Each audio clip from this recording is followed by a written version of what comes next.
కలియుగ రాముడు అని చెప్పుకొచ్చిన రాజకీయాల్లో మానవత్వపు పరిణము అద్దిన ఒక స్వర్గీయ కలియుగ రాముడు అని చెప్పుకోవచ్చు. శ్రీ నందమూరి తారక రామారావు గారు జయంతి సందర్భంగా అన్నగారి ఆశయాలను స్మరించుకుంటూ ఆ మహనీయుని స్మృతికి నివాళులర్పిస్తుంది తెలుగుదేశం పార్టీ. అదేవిధంగా జూనియర్ ఎన్టీఆర్, సీనియర్ ఎన్టీఆర్ అభిమానులు అయితే. సో బాబాయ్ ఎట్లా మీరు? సో మీరేం చేస్తూ ఉంటారు? నేను వ్యాపారం చేస్తాను. సో మీరు ఇంత పొద్దున్నే మనకి ఇక్కడ అంటే ఎన్టీఆర్ గారికి నివాళులు అర్పించడానికి వచ్చారు, ఎలా అనిపిస్తుంది? చాలా సంతోషం సార్. ఆయన భగవంతుడి రూపంలో ఉంటాడు తెలియదు, కానీ ఆయన రూపంలో భగవంతుని చూసినాం మనం. అందుకోసం అంటే ఎన్టీఆర్ అంటే చాలా అభిమానం సార్. నేను దగ్గర 78 నుంచి ఆయన 77 నుంచి ఏది అడవి రాముడు రిలీజ్ అయినప్పుడు చూస్తున్నాము. ఆయన అంటే చాలా అభిమానం సార్ నాకు. సో అంటే ఇందాక చూసారు మరి జూనియర్ ఎన్టీఆర్ గారిని, కళ్యాణ్ రామ్ గారిని. ఆయనకు అవసరం లేదు మాకు. మేము ఈయన గురించి వచ్చిన పెద్ద ఆయన గురించి. ఇప్పుడు ఆయన చిన్న ఆయన వచ్చిండంటే కనీసం ప్రజలకి ఇట్లా అంటేనని చాలా ఇది ఉంటుంది కదా సార్. నిజమే కదా? ఇప్పుడు 1000 మంది వచ్చిర్రు, జూనియర్ ఎన్టీఆర్ వస్తున్నాడు, కానీ ప్రజలకి ఇట్లా ఇది వాజ్ చేస్తారని ఇది ఉంటుంది కదా సార్. నిజమే కదా? మరి అట్లా కాదు, మీ పెద్ద ఎన్టీఆర్ గురించి మేము వచ్చినాం సార్. ఆయన నేను సంవత్సరం దగ్గర 8 సంవత్సరాల నుంచి వస్తున్నాను కంటిన్యూగా. అయితే 3 సంవత్సరాల నుంచి పొద్దున్న మాత్రం వస్తున్నాను. అప్పుడు మధ్యాహ్నం పూట, సాయంత్రం పూట వస్తుంటాను. ఇప్పుడు పొద్దున వస్తున్నాం అన్నట్టు అంతే. నివాళులు అర్పించారా మీరు? ఓకే సార్, నివాళులు అర్పించారా మీరు? సార్ అంటే మీరు ఎన్ని సంవత్సరాల నుంచి ఇతనికి పెద్ద ఫ్యాన్ గా మిగిలిపోయారు? 77 నుంచి సార్. అడవి రాముడు సినిమా రిలీజ్ అనుకుంటు అప్పటి నుంచి నాకు చాలా అభిమానం సార్. ఎందుకోసం అంటే భగవంతుడు ఎట్లున్నా చూడలేదు సార్. మనం ఆయన రూపంలో భగవంతుడు చూసినాం. ఆయన్నే మనకు భగవంతుడు అనుకున్నాం. రాముడు ఎట్లుంటాడు, కృష్ణుడు ఎట్లుంటాడు, అర్జునుడు ఎట్లుంటాడు, దుర్యోధనుడు ఎట్లుంటాడు, ఎవరు చూడలేదు. ఆయన రూపంలో మనం చూసినాం సార్. ఏంటి అందుకోసం అభిమానం సార్, వేరేం లేదు. సో చూసాం కదా, అంటే రాముడు ఎట్లా ఉంటాడో తెలియదు, కృష్ణుడు ఎట్లా ఉంటాడో తెలియదు. ఈయన రూపంలో మేము ఆయన్ని 77 చూసుకుందామని చెప్తున్నాడు ఈసారి అయితే. సో చూసాం కదా, తెలుగు జాతి జీవన గతిని మార్చేసిన మహనీయుడు అని చెప్పుకోవచ్చు అన్న నందమూరి స్వర్గీయ రామారావు గారు. సో ఇంకా చాలామంది ప్రజలు అయితే వచ్చారు. సో చూసాం కదా, మన కొంతమంది అయితే కార్యకర్తలు అని చెప్పుకోవచ్చు, అభిమానులు అని చెప్పుకోవచ్చు. మంత్రాలయం, కర్నూలు జిల్లా నుంచి వచ్చారు. సో సార్ నమస్తే సార్. నమస్తే చెప్పండి. ఎందుకు మీకు ఎన్టీఆర్ గారు అంటే ఇంత అభిమానం? మాకు స్వర్గీయ నందమూరి తారక రామారావు గారు అంటే పిచ్చి అభిమానం అన్న. మాకు మా ఆయన మాకు గౌరవనీయులు, మాకు దేవునితో సమానం ఆయన. సుమారు 8 కిలోమీటర్లు ట్రావెల్ చేసి వచ్చారు అడిగి. అక్కడ నుంచి 400 కిలోమీటర్లు వచ్చాము. అందరూ బ్యాగులతో ఉండారే. వీళ్ళు ఇంకా కలిసి మీ డ్రెస్ కూడా మార్చుకొని ఉండరు, డైరెక్ట్ ఇటే వచ్చారు మీరు? ఇక్కడికే వచ్చేసాం డైరెక్ట్. ఇంకా డ్రెస్ కూడా మార్చుకోలేదు, అసలు పళ్ళు తోపుకోలేదు ఇంకెంతవరకు. పెద్ద ఆయన్ని చూడాలా, దర్శించుకోవాలి ఆయన్ని. ఆయన సమాధి దగ్గర వచ్చి నివాళులు అర్పించాలనే ఉద్దేశంతో వచ్చేసాం.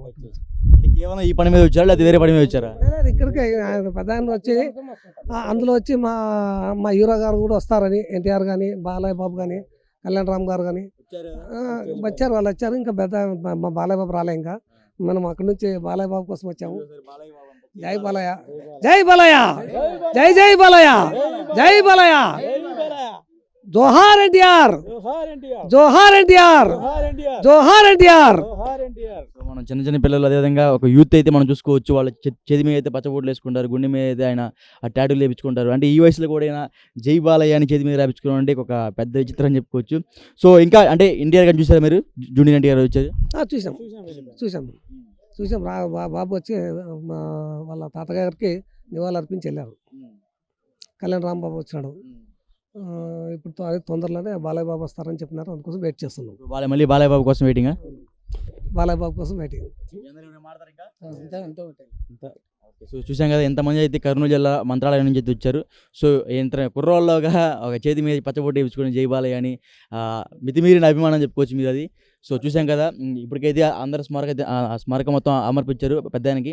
సో ఇంకా బాలయ్య బాబు గారు కూడా వచ్చే అవకాశాలు అయితే కనిపిస్తున్నాయి. మన జూనియర్ ఎన్టీఆర్ని కలవడానికి పాదయాత్రతో చెప్పులు లేకుండా అయితే ఖమ్మం జిల్లా నుంచి అయితే వచ్చాడు. సో ఎట్లా ఉంది బ్రో? అప్పుడు ఎన్టీఆర్ని కలిసావా మరి? కలిసానన్న.